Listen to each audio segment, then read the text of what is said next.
नमस्कार, खुशामदीद, good evening. संगीत जिसकी 3 विधाएं होती हैं, गायन, वादन और नृत्य।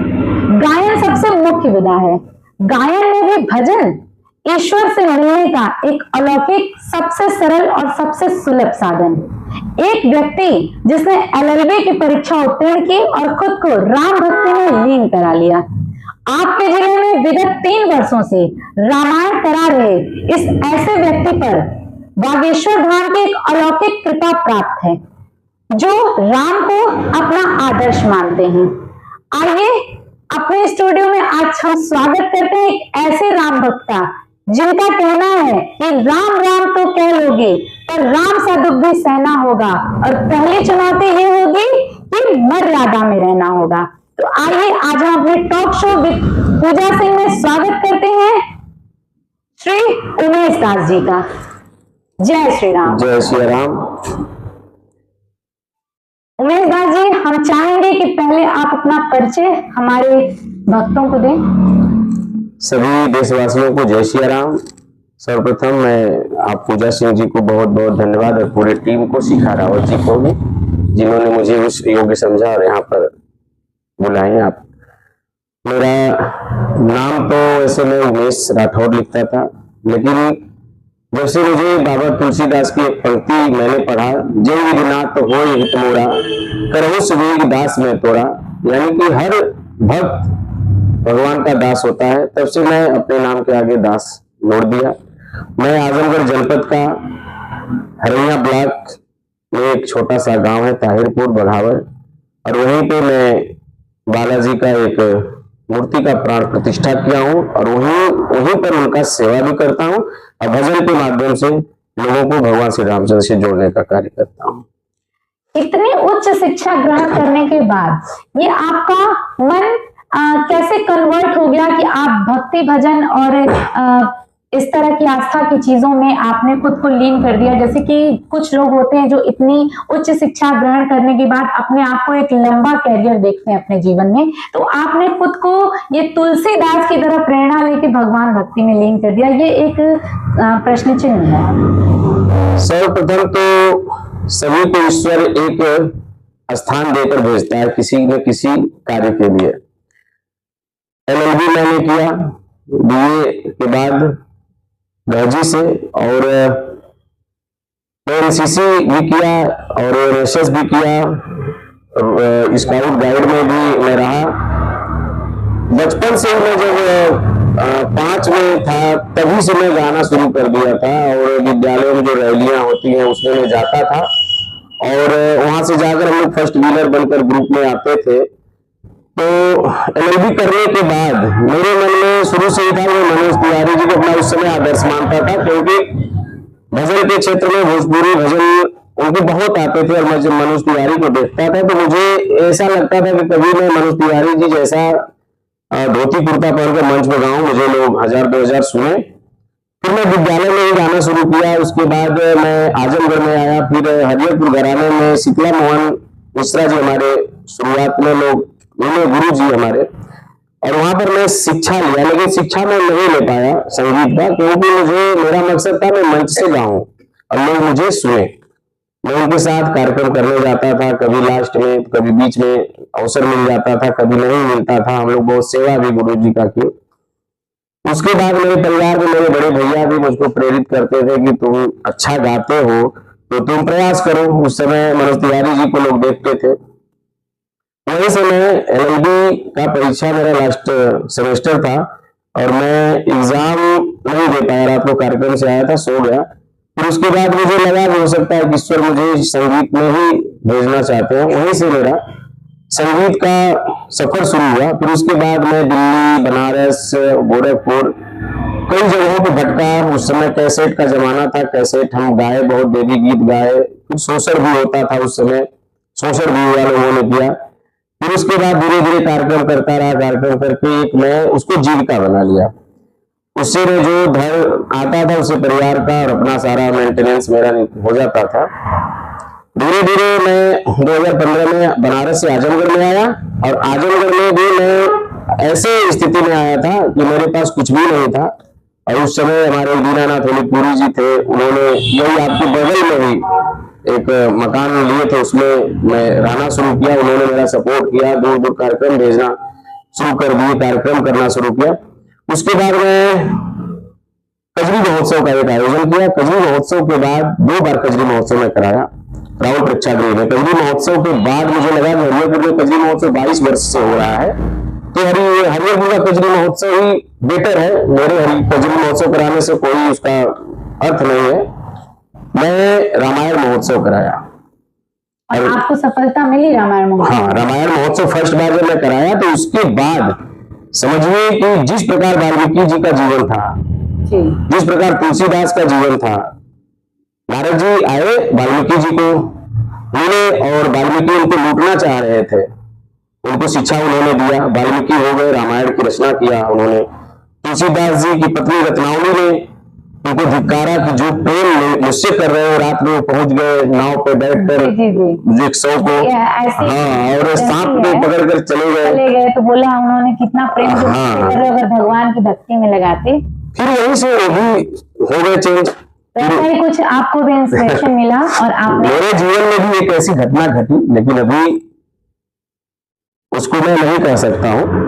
अच्छा गुरुजी, मैं ये आपसे जानना चाहूंगी, जैसे ये तो बातें हो गई भक्ति की और श्रद्धा की, भावना की। आपका नाम इसमें भी आता है कि आप सामाजिक कार्यों में भी बहुत रहते हैं। तो आज जैसे ट्रेंड हो गया है हर जगहों पे, सभी लोग कहते हैं हमने सामाजिक कार्य किया, हमने एक सामाजिक ट्रस्ट खोला, हम सामाजिक कार्य करें। मैं आपके शब्दों में जानना चाहती हूँ कि समाज के लिए कार्य करना सामाजिक कार्य है क्या असल में? देखिए, हमने भी सामाजिक संगठन को 2 रजिस्ट्रेशन करवाए, लेकिन जब मेरी लोकप्रियता बढ़ती गई तो अपने ही लोग विरोध करना शुरू कर दिए। लेकिन आज एक ट्रेंड चला है कि लोग फला समाज सेवी लिखते हैं, लेकिन अगर व्यक्ति के जीवन में समाज सेवा नहीं है तो यह एक पशु के समान है। आप हमको यहाँ से भेज रहे हैं social media, electronic media, print media से, तो कहीं ना कहीं आप सेवा कर रहे हैं। और रही बात सेवा की, तो हमारे प्रभु श्री रामचंद्र जी से हम लोगों ने सीखा है कि उन्होंने वन में रहते हुए और अपने यहाँ राज्य में अयोध्या में रहते हुए भी सेवा उन्होंने किया। शोषित वंचित लोगों से मिलकर सेवा किया, यहाँ तक कि सुग्रीव के भाई भाली को का वध उन्होंने किया।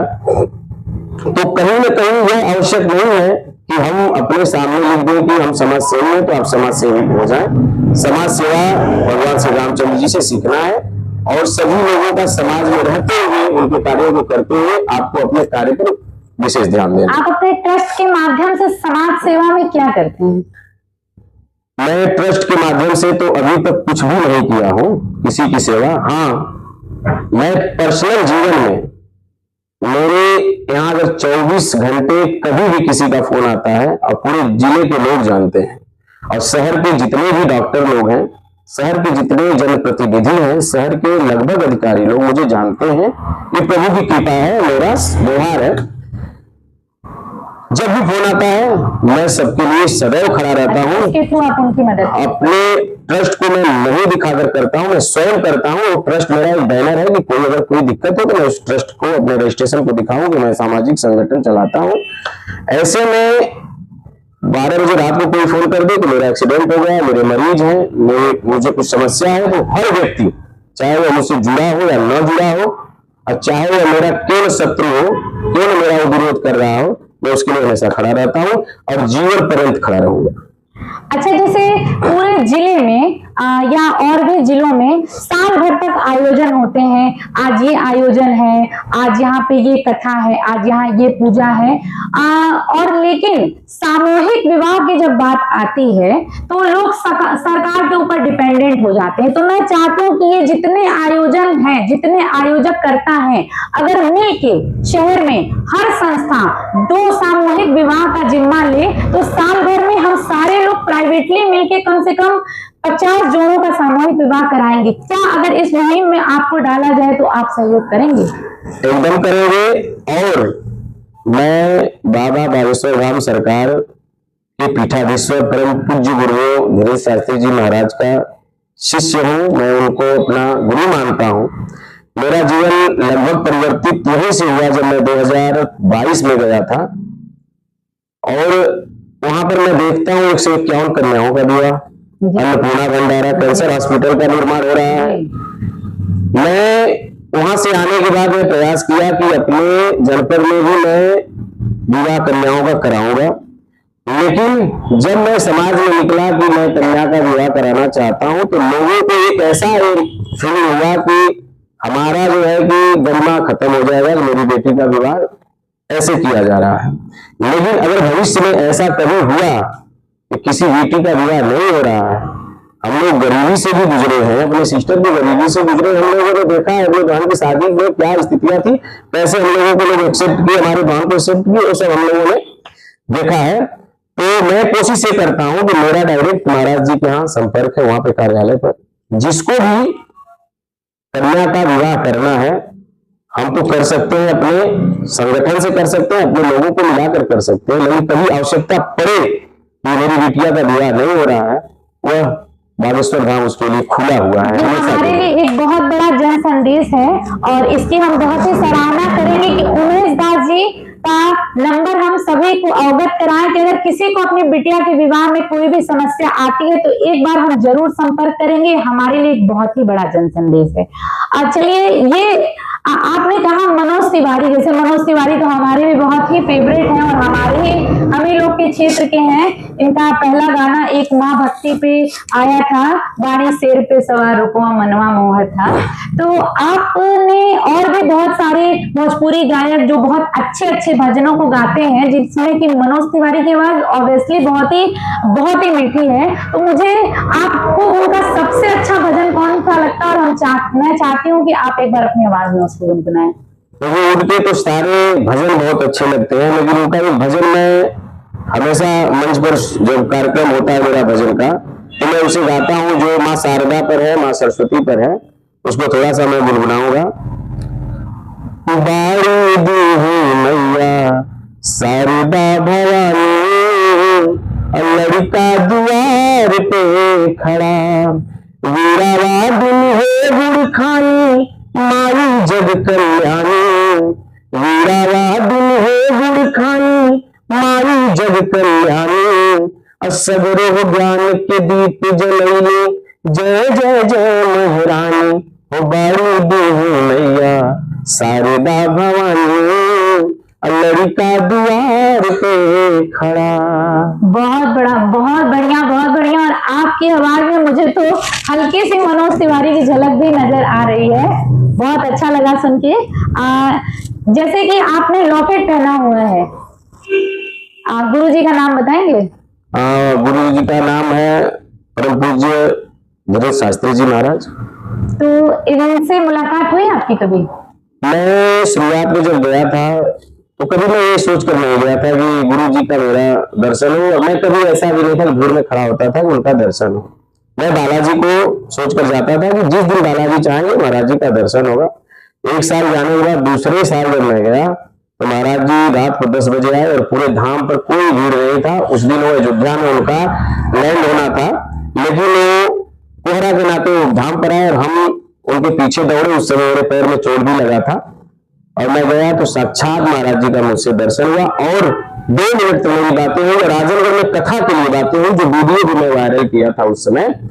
लेकिन समय नहीं है उनके पास, और आजमगढ़ के कुछ गतिविधियां ऐसी हैं कि लोग चाहते भी नहीं है कि कोई उच्च शिखर पर जाकर बैठे और इसका नाम हो, इसका पीछे से लोग विरोध करते हैं, सामने सभी अपने हैं लेकिन पीछे बैठ में कोई अपना नहीं है।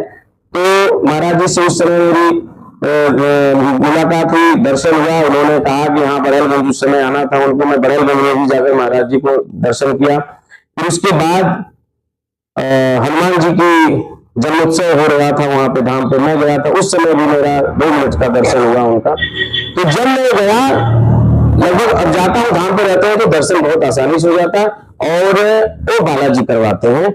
और लॉकेट पहनने का सबसे बड़ा रीजन ये है कि जिसकी वजह से मेरे जीवन में परिवर्तन हुआ, मैं उसको अपना गुरु मानता हूँ और गुरु को अपने हृदय से लगाकर। अच्छा, आप ये मानते हैं इनकी वजह से आपका जीवन मेरा, जब मैं हनुमान जी में जाता था तो परिवर्तन तो होना तय है। हनुमान जी को हमने अपना मान लिया, राम जी को अपना मान लिया, लेकिन जब मैं इनके पैरों को एक बार टच किया तो जैसे मेरे शरीर में पॉजिटिव एनर्जी आई थी और मैं रात भर रोया था कि जिसको हम लोग पर्दे पर देख रहे हैं, टेलीविजन पर देख रहे हैं, आज मैं उनके चरणों को टच किया, जीवन परिवर्तन हुआ। और मैं जब तक जिएगा तब तक गुरु जी के ही अपना गुरु मानूंगा, कभी कोई मेरा गुरु हो ही नहीं सकता। अच्छा, जो आपका संगठन है जिसमें भी आप कार्य करते हैं, भजन कीर्तन करते हैं, और जिसको आप आगे समाज में जिसको प्रमोट करना चाहते हैं, उसको आप किस ऊंचाइयों तक ले जाना चाहते हैं और कहाँ तक देखते हैं? सबसे बड़ी चीज पूजा जी ये है कि मैं हमेशा सबको मंच देने का काम किया जी, लेकिन अब समस्या यह है जनपद की जी कि लोगों को आप की लोकप्रियता पचती नहीं। हाँ, एकदम सही बात कही आपने, बिल्कुल। नए कलाकारों को करीब कजरी महोत्सव जब मैं 2021 में शायद शिखा जी भी थी उस समय मैं कराया था, अमित सिंह जी रमा हॉस्पिटल पे थे और दिनेश लाल यादव जी आए थे, राहुल प्रेक्षागृह में मैं कराया था। तो उस समय उस मंच पर मैं करीब 200 कलाकारों को मंच दिया था। अच्छा, जनपद का कोई भी कलाकार ऐसा बाकी नहीं रहा होगा कि जो उस मंच पर न अपनी प्रस्तुति दिया हो, और छोटे कलाकार जिनको गाने के लिए नहीं आता था उनको भी मैं मंच पर लाया। लेकिन उसके बाद जब मेरी लोकप्रियता बढ़ी तो लोगों ने विरोध करना शुरू किया, और मैं हमेशा कोशिश करता हूं कि जो कलाकार आगे बढ़ना चाहते हैं, अगर मुझसे जो जरूरत है वह कहे, मैं उनके लिए खड़ा रहूंगा। अब उनकी कला पे और उनके प्रतिस्पर्धा पे निर्भर है कि वो कितना आगे बढ़ सकते हैं। आपको खुश होना चाहिए कि आप जीवित हैं, जीवित का ही विरोध होता है, मुर्दों का विरोध थोड़ी होता है। ये तो है कि मैं बहुत प्रसन्न हूँ, हमारा विरोध मेरा समाज में अगर हो जाएंगे विरोध, समाज में विरोध राम जी का हुआ, तुलसीदास जी ने लिखा, रामचरितमानस लिखे, काशी में लोगों ने श्री रामचरितमानस को लेकर प्रश्न चिन्ह उठाए, सारे ग्रंथ को नीचे रखा गया। काशी विश्वनाथ में रामचरितमानस को नीचे रखा गया, सुबह जब पट खोला गया तो देखा गया कि रामचरितमानस ऊपर है। भगवान श्री रामचंद्र जी पर प्रश्न उठाए गए, सीता जी पर प्रश्न उठाए गए। बिल्कुल, तो हम तो आम इंसान हैं। कुछ रीत जगत की ऐसी है, हर एक सुबह की शाम हुई, तू कौन है, तेरा नाम है क्या, सीता भी यहाँ बदनाम हुई। तो ये तो समाज है, जो भी उठता है उसके पीछे पैर खींचने वाले पहले से खड़े होते हैं। तो मुझे तो बहुत खुशी है कि इतनी सारी कंट्रोवर्सीज के बीच में भी आप लोगों को मंच दे रहे हैं, लोगों को आगे बढ़ा रहे हैं। चलिए, आज से हम अपने शो में एक नई कड़ी को जोड़ते हैं, एक रैपिड फायर राउंड। मैं आपसे 3 शब्द बारी बारी पूछूंगी और आप अपने शब्दों में उन शब्दों का क्या मतलब ग्रहण करते हैं वो आप मुझे बताएंगे, जैसे कि आपके प्रोफेशन से अटैच्ड है। भगवान की भक्ति क्या है? देखिए, भगवान की भक्ति उन्होंने कहा है, कर्म प्रधान विश्व कर रखा, अगर हमारे कर्म अच्छे हैं तो हमारी वही भक्ति है। क्रोध क्या है? क्रोध की आवश्यकता है, लेकिन तब जब भगवान श्री रामचंद्र जी ने समुद्र से रास्ता मांगा और समुद्र रास्ता नहीं दिया, 3 दिन बीत गए, तो अपने तीर और धनुष को उठाए।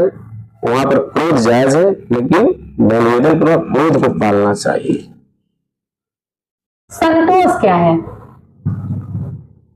संतोष भगवान राम ने किया, 14 साल वनवास गए, और वहीं से अगर आज के युग में कोई पुत्र होता तो पिता को अपने न्यायालय में खड़ा कर देता, लेकिन भगवान श्री रामचंद्र जी ने संतोष किया, 14 वर्ष के लिए वनवास गए और राम से मर्यादा पुरुषोत्तम श्री राम।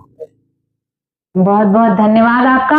समाज को आप कोई यहाँ से संदेश देना चाहेंगे, या कुछ सुधार में, या कुछ गतिविधियां जो आजकल चेंज हो रही हैं, उस हिसाब से आप क्या संदेश देना चाहेंगे? समाज को संदेश मैं यही देना चाहूंगा कि समाज के लोग जो हैं वो दिखते नहीं हैं, जो दिखते हैं वो है नहीं। मैं उनसे यही निवेदन करूंगा कि आप अपने मन का विकार निकालिए, अपने मन का घृणा निकालिए, अपने मन से एक दूसरे के प्रति ईर्ष्या को निकालिए। कोई प्रगति कर रहा है तो उसको प्रगति करने दीजिए, उसके साथ खड़े हो जाइए। अगर किसी का मकान बन रहा है तो उसमें से 2 ईंट निकालने का प्रयास मत करिए, 2 ईंट जोड़ने का उसमें प्रयास करिए। आपका जीवन, मेरी गारंटी है कि आप सफल होंगे, आपका जीवन सार्थक होगा। बिल्कुल, गुरु जी ने कहा जैसे कि एक भ्रांतिमान अलंकार है, जो दिखता है वो है नहीं और जो है वो दिखता नहीं। नाक का मोती अधर की कांति से, बीज दारू का समझकर भ्रांति से, देखकर उसको हुआ सुख मौन है, सोचता है दूसरा सुख कौन है। इन्हीं शब्दों के साथ गुरु जी का हार्दिक अभिनंदन करती हूँ और बहुत बहुत धन्यवाद करती हूँ कि हमारे स्टूडियो में आए और हमेशा समाज के लिए अग्रसर रहेंगे। हमारे उमेश